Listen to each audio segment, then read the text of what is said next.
So let me see. Knowing what you guys know, is there anything you would do different regards to your business? Knowing what you know. Hell yeah! Let me start. Go. Hey, bro.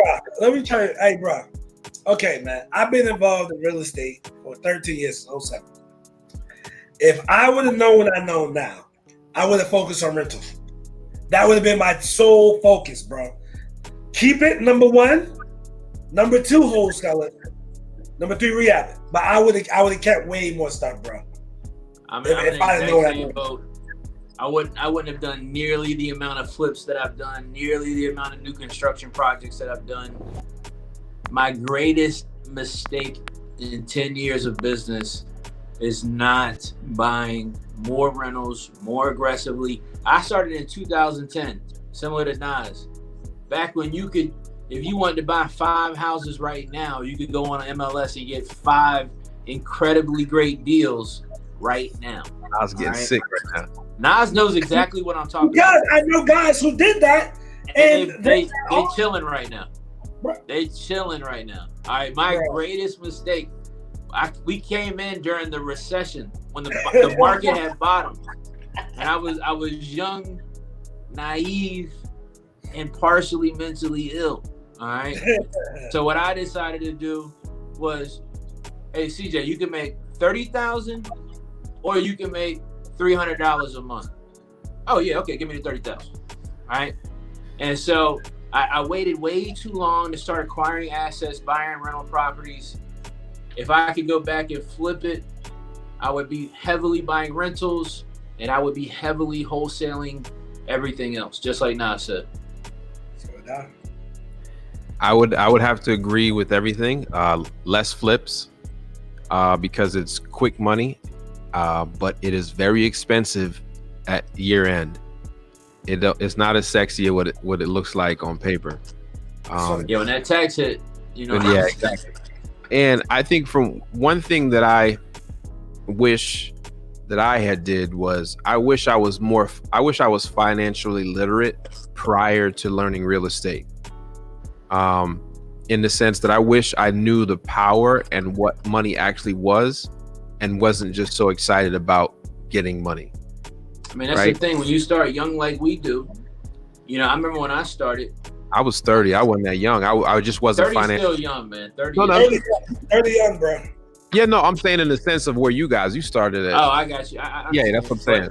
For me, like if you would have talked to me about a cash out refinance when I was 22 years old, I would literally not understand anything that you were talking about.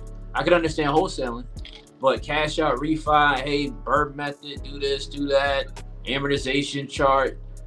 No idea, no concept of what that even meant. So I agree with you. And that's why I think it's important for people to understand, like the information that we give out individually, collectively, like this type of stuff was not available whatsoever before. If you wanted this type of game, this type of information, you had to pay them big boy seminars. 10, 15, 20, 30, 40, 50,000 and try to get this type of information. And so like we just didn't have the availability of that info at the time that we started. So you learn from trial and error. You learn from just figuring it out. I think my bad, Nas, but I think for me, if I had to start over again, which I don't think I would have changed much other than buy more of the stuff that I looked at and was like, yo, let me make this quick 10 when I got on the contract for 20. And I think what happens is, here's what I would say any beginning investor that's trying to get in at the ground level of wholesaling is understand how powerful what you know how to do as a wholesaler is worth to the real estate world. When you understand that you are the best of the best, like you're the guy that can go get iPhones for $200. You're that guy, right? So you got to figure out whatever you want to equate that to. Wholesaling, when you learn how to wholesale efficiently, means that you know how to evaluate properties, negotiate deals, find distressed properties. All these things are important to every single realm of real estate.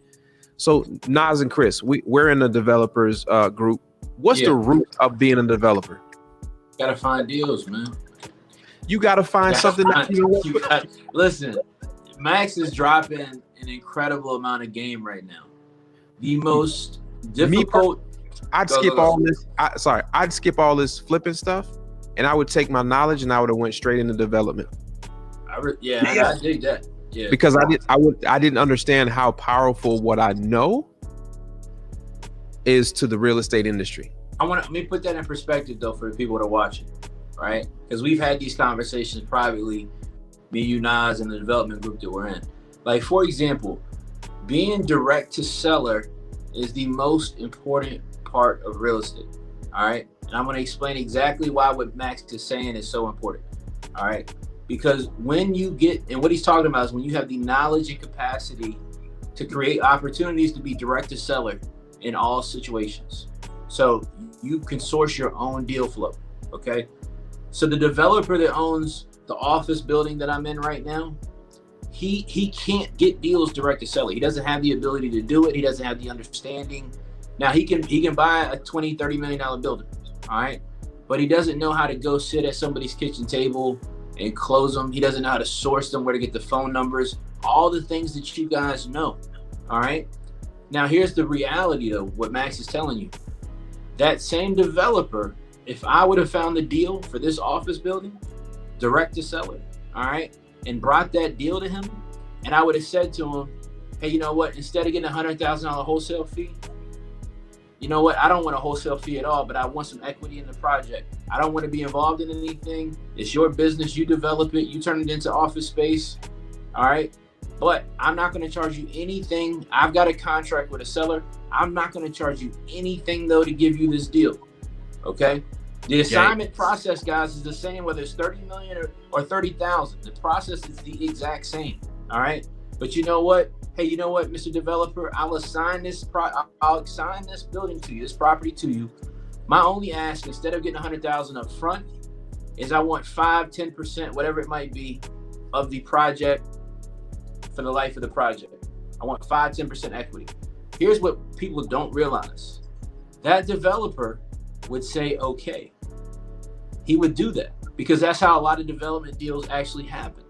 All right. And the reality of that is the 100,000 savings is more important to him than giving up 5% of a $20 million project. It's even more than 100,000. You only getting paid 100,000. It's still got to be a deal for him to even buy from you. Right. You probably bringing $200,000, $300,000, $400,000, $500,000 worth of value to the project. You saying, here's what I'm bringing. Yeah, I'm bringing the deal. So guys, everybody above us in the real estate totem pole, the flippers, the landlord guys, the apartment guys, the mixed use, the industrial, they all have one core issue that we don't have. They cannot find deals. They have to wait until somebody brings them a deal. Exactly. And I think better than saying finding a deal, I think is creating an opportunity. That word you use. Yeah. For us to be able to go out and create opportunities is invaluable. I mean, that's your tool belt, man. Like, you can create, and it's crazy because I don't think people understand how much opportunity they have in between their ears just from understanding wholesale concepts, being able to implement wholesale concepts, because you can literally push your way into, and I'm talking about without a lot of money, without credit. I'm talking about because you have the deal, you can push your way into so many different verticals of real estate. The home builder that's building subdivisions and things of that nature, a lot of people don't know this. Wholesalers are bringing them those deals. But check this out. What's even crazier, and this is probably too much information in here, but if you have the idea, if you can get for example, if you can put a piece of land under contract that is good for now don't go lock up no crazy thing. You gotta know what you're doing here. Yeah, I'm not saying go lock up a $30 million building. Not. You gotta have the contacts for that.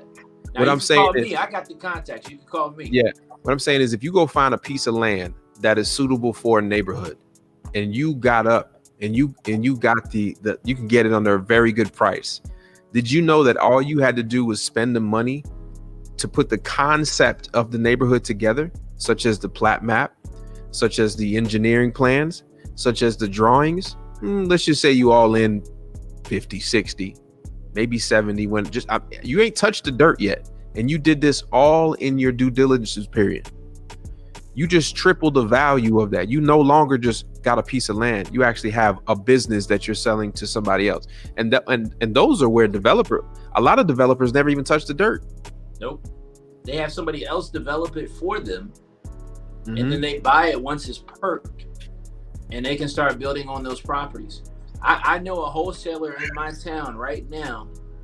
Their business model is specifically finding large plots of land, getting those plots of land under contract, going through the zoning process.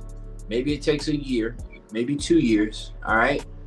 And then they wholesale wholesale that deal to a developer who then already has a relationship with a national home builder. All right. And then they wholesale it to the developer. They make a very last deal that I talked to the guy about. He made this is a wholesale deal. He made $468,000. This is a wholesale deal. He made $468,000. It's a lot of money. All right. Yeah. All right. And so then the developer put in the infrastructure, the roads, all of that jazz. And then he also technically wholesaled it to the home builder. Guys, just the knowledge that you're going to get in this business, what you're learning, it doesn't stop just at a single family property. Correct.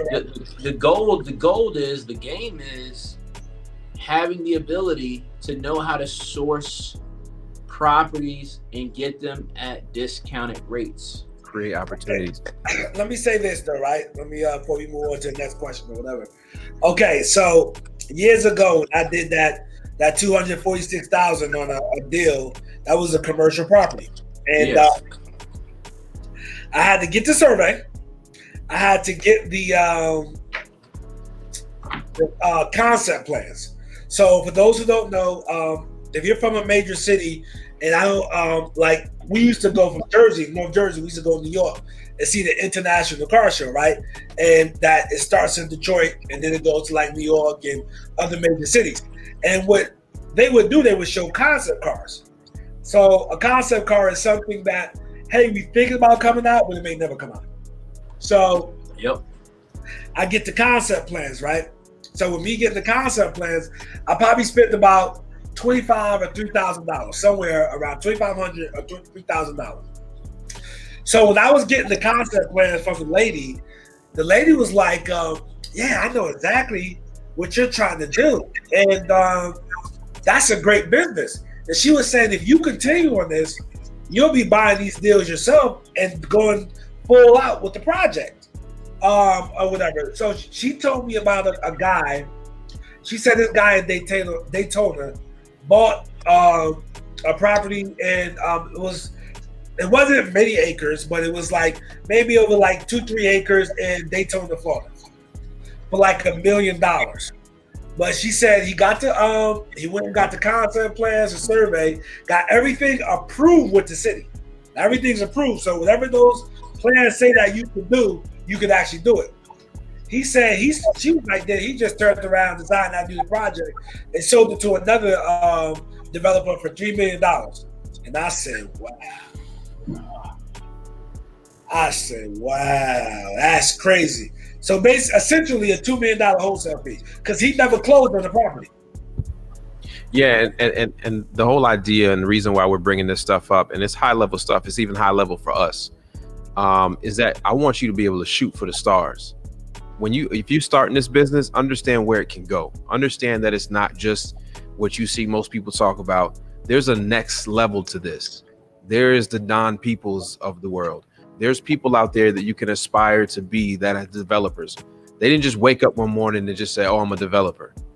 You know what I mean? So you guys need to understand, once you master the concept of creating opportunity, which is essentially what wholesaling is, then you can take that concept of creating opportunities and just move it to another realm of real estate that just happens to pay more money. Yeah, you know, and It's thinking outside of the space. And this is stuff, guys, that the three of us collectively are like actively right now in real time. Right now. I just like gave y'all working on and working to figure out right now. Like, and we're giving this to y'all right now because we're actively figuring it out, right? Now, here's the thing with all that, right? Like the genius in all of it is we have to understand that, like, so the traditional way, like when I first started, how many people that are starting right now, it's like, oh, I want to wholesale, then I want to flip houses, right? And it's like the narrative is like, hey, Max, you're flipping houses. Maybe I can make 10,000 wholesaling this to you, but I'll take 5 if you let me shadow you, right? And so like we get sucked in this vortex of, oh, I want to figure out how to flip houses. I want to figure out how to do this. I want to figure out how to do that. What we're telling you guys is stuff that I'm 10 years in. Nas is 10 years in. Max is 4 years in, right? Like this is stuff we're figuring out right now and passing to you guys so you can take it, run with it, and implement it as well. And we can really all go create this wealth, create these opportunities, create these wins, because we got to get rid of that train of thought like, oh, I just want to become a flipper. Yeah. Oh, if I could just flip houses and renovate houses. Oh, if I could just be a landlord.